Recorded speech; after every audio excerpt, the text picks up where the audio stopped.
ಮಟ್ಟದ ದಲಿತ ಸಂಘರ್ಷ ಸಮಿತಿ ಪುನರ್ರಚನೆ ಹಾಗೂ ಸರ್ವ ಸದಸ್ಯರು ಸಭೆಯನ್ನು ಡಿಸೆಂಬರ್ 22ರಂದು ಬೆಳಗ್ಗೆ 11 ಗಂಟೆಗೆ ಪಟ್ಟಣದ ಡಿ ದೇವರಾಜ ಅರಸು ಭವನದಲ್ಲಿ ಆಯೋಜನೆ ಮಾಡಲಾಗಿದೆ ಎಂದು ದಸಂಸ ಜಿಲ್ಲಾ ಸಂಚಾಲಕ ಕೃಷ್ಣ ದುಮ್ಮಿ ತಿಳಿಸಿದರು.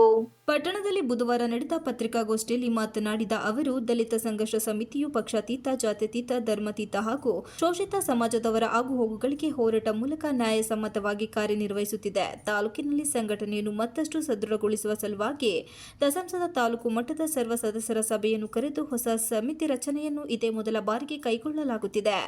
ಶೋಷಿತ ಸಮಾಜದ ಎಲ್ಲಾ ಪ್ರಮುಖರು, ಸದಸ್ಯರು ಹೆಚ್ಚಿನ ಸಂಖ್ಯೆಯಲ್ಲಿ ಭಾಗವಹಿಸಿ ಸಲಹೆ ಸಹಕಾರ ನೀಡಬೇಕೆಂದು ಅವರು ಮನವಿ ಮಾಡಿದರು. ಸಭೆಯ ಉದ್ಘಾಟನೆಯನ್ನು ದಸಂಸ ರಾಜ್ಯ ಸಂಘಟನಾ ಸಂಚಾಲಕರಾದ ಈರೇಶ್ ಹಿರೇಹಳ್ಳಿ ನೆರವೇರಿಸುವರು. ಮುಖ್ಯ ಅತಿಥಿಗಳಾಗಿ ದಸಂಸ ಪ್ರಮುಖರಾದ ಸುಮದುತ್ತ, ಮಲ್ಲೇಶ್ ಅಂಬುಗ, ಧರ್ಮೇಶ್ ಕುಪ್ಪೆ, ಕಮಲಮ್ಮ, ವೆಂಕಟೇಶ್ ಮೂರ್ತಿ, ಬಸವರಾಜು, ಸಣ್ಣಪ್ಪ, ಕಾನೂನು ಸಲಹೆಗಾರರಾದ ಶಂಕರಯ್ಯ, ಪ್ರಕಾಶ್, ಉಪನ್ಯಾಸಕ ಹರೀಶ್ ಮಾಗಲು ಸೇರಿದಂತೆ ಇತರೆ ಪ್ರಮುಖರು ಭಾಗವಹಿಸುತ್ತಿದ್ದಾರೆ ಎಂದರು.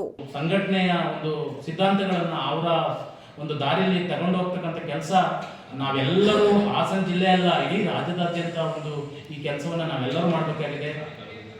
ಆ ಕಾರಣದಿಂದ ತಾವೆಲ್ಲರೂ ಬಂದು ಈ ಒಂದು ಸಭೆಯನ್ನ ಸರ್ವ ಸದಸ್ಯರ ಒಂದು ಸಲಹೆ ಸೂಚನೆಗಳೊಂದಿಗೆ ಒಂದು ಹೊಸದಾಗಿ ಪದಾಧಿಕಾರಿಗಳನ್ನು ಆಯ್ಕೆ ಮಾಡಲಿಕ್ಕೆ ನೀವೆಲ್ಲರೂ ನಮ್ಮ ತಾಲೂಕಿನ ಎಲ್ಲ ಸಂಘಟನೆಯ, ನಮ್ಮ ಪ್ರಗತಿಪರ ಸಂಘಟನೆ ಎಲ್ಲ ಮುಖಂಡರು ಬಂದು ಈ ಕಾರ್ಯಕ್ರಮವನ್ನು ಯಶಸ್ವಿಗೊಳಿಸಬೇಕು, ತಮ್ಮಲ್ಲಿ ಇದನ್ನು ಯಶಸ್ವಿಗೊಳಿಸಬೇಕು ಅಂದರೆ ಮತ್ತೊಮ್ಮೆ ಪ್ರಾರ್ಥಿಸ್ಕೊಳ್ತಾ, ಒಂದು ಯಶಸ್ವಿಗೆ ನೀವೆಲ್ಲರೂ ಕಾರಣರಾಗಿದೆ.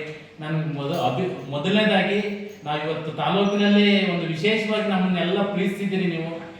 ನಿಮ್ಗೆ ಯಾವತ್ತೂ ನಾವು ಅಂಬೇಡ್ಕರ್ ವಾದದ ಒಂದು ಜಿಲ್ಲಾ ಸಮಿತಿಗೆ ಕಳಿಸಿದ್ದಕ್ಕೆ ನಿಮ್ಗೆ ಎಲ್ಲರಿಗೂ ನಾನು ಆಭಾರಿಯಾಗಿರ್ತೀನಿ.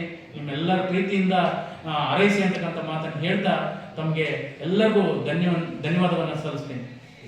ಪತ್ರಿಕಾಗೋಷ್ಠಿಯಲ್ಲಿ ವಕೀಲರಾದ ಶಂಕರಯ್ಯ, ಪ್ರಕಾಶ್, ಉಪನ್ಯಾಸಕರಾದ ಹರೀಶ್ ಮಾಗಲು ಉಪಸ್ಥಿತರಿದ್ದರು. Virupaksha, PB, TV 46 Malenadu news, Arakalagudu.